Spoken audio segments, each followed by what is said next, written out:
বিসমিল্লাহির রহমানির রহিম। জিন জাদুর খপ্পরে পড়ে, চালানি জিনের খপ্পরে পড়ে অনেক নারী পুরুষ গৃহবধূর জীবন শেষের দ্বারপ্রান্তে যেয়ে পৌঁছিয়েছে।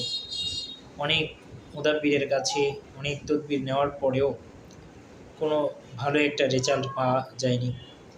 অনেক তদবির, অনেক রকম মুদাব্বির অনেক রকম ট্রিটমেন্ট দিয়েছিল, অনেক রকম আমল দিয়েছে, তাও করেছেন, কিন্তু এক এক মুদাব্বিরের কাছে কয়েকবার করে আসতে হয়েছে, পরিপূর্ণ স্থায়ী সমাধান পান না। আসলে একটা জিনিস আমাদের জানা দরকার, স্থায়ী সমাধান তাবিজ তুমারের মধ্যে কখনো নাই, নিহিত না।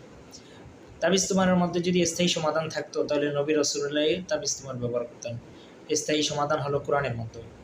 কোরআন দিয়ে যদি পরিপূর্ণ ট্রিটমেন্ট করা হয়, তদবির করা হয়, প্রথমবারই চালানি জিন হোক না কেন, যত বড় কঠিন জিন হোক, শক্তিশালী জিন হোক, ইফরিত হোক না, আরও বড় জাদুকর হোক না কেন, যত বড়ই জিন হোক, সে অবশ্যই ভালো হয়ে যাবে।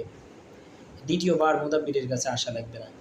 আমাদের জানা মতে বাংলাদেশে হাতে গোনা 2-1 জন থাকতে পারে, অনেকে তো ট্রিটমেন্ট করেন, কিন্তু একজনের কাছে 10 বার 5 বারও আসতে হয়, মানুষ অতিষ্ঠ হয়ে গেছে।